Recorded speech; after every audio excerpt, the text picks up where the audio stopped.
Look at the door nearest to you right now. Just look at it. It's a door, wooden probably, nothing special about it. Now imagine someone walking into your room, stopping, staring at the door, and saying, "This is the finest door I have ever seen in my life. The color, the shape, the craftsmanship, it's just perfect." You would think they were crazy. But here's the thing, they are not wrong, and neither are you. You are both just looking at the same door from completely different places. That's the problem with the word perfect. It sounds like a fact, like there's one correct version of things and everything else falls short. But perfect isn't a fact. It's just an opinion that's too scared to admit it's an opinion. Here's what perfectionism actually is, and nobody really says this honestly. It's not high standards, it's not caring deeply about quality. Those things are real and they are good. Perfectionism is a kind of fear wearing a disguise.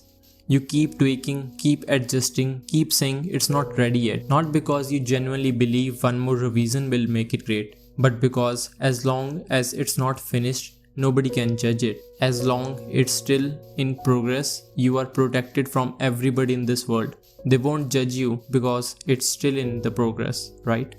The moment you put something out in the world, real people can say it's not good enough. And that terrifies you more than you all admit. So you stay in the loop, fixing things that didn't need fixing, polishing things nobody will notice.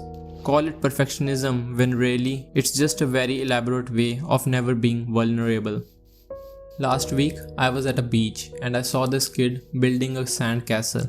He was really into it, fully committed, taking his time, placing every block carefully. And honestly, it looked great, really good for a kid his age. My inner self was screaming, "Don't destroy it, this is the one." And then he destroyed it. Just like that, knocked the whole thing down and started again from scratch. I was so confused, I actually went up and asked him why he did that. He looked at me and said the right side pillar was too small. I looked at where the pillar was and I hadn't even noticed it. It was such a minor detail that I was standing right there watching him build and completely missed it. But to him, it was enough to tear down something genuinely good and start all over again. I stood there for a second and just thought, yeah, that's it. That's exactly what we do to ourselves. We build something real, something that actually works, something other people can see value in.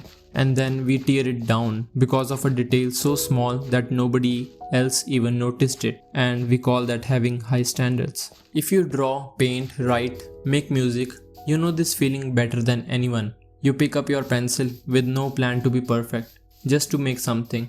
But as slowly as it takes shapes, you start noticing things. The lighting is slightly off, the proportion isn't quite right. This one detail in the corner that's a normal person would never notice unless they zoomed in 100 times. And you suddenly have spent 3 hours fixing something nobody would ever seen. Meanwhile, the actual painting, the soul of it, the main thing everybody would stare at is the reason your paintings, your music, or the stuff you like feels purposeless. The reason you started got buried under 100 tiny corrections that didn't matter. You don't have to put every tiny detail or every tiny correction to its place, because that's the real cost of perfectionism. Not just time, I just need to put my head in it and do more of the detailing, more of the fabric of that painting. The thing that could have existed if you would let them be imperfect and real will never get made. There wouldn't be any bad things if you all just perfect them every single time. The world doesn't get them. The world don't treat every piece like a perfect thing in the world. There's always imperfection in some sort, and you will never find out what you are actually capable of creating when you are just stuck in a loop where you want every single thing to be perfect and just for the other person or to please them.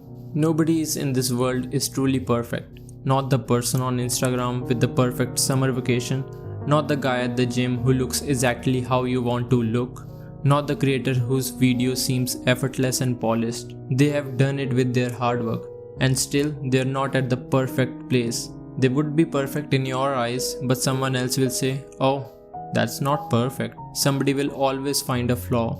Maybe you are one of them that will see the slightest imperfection in something. Somebody will not. Somebody will always think it's too much or not enough. That door, that perfect to someone, is just a door to another. So if perfect means something different to every single person who looks at it, what exactly are you chasing at this point? You aren't chasing the perfect thing.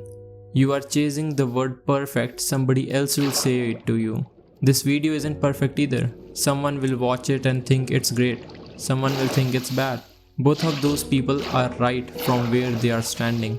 But it exists, and that's already more than perfect version that stayed in my head. The thing you have been perfecting in your head for months is already better than the thing that don't exist yet.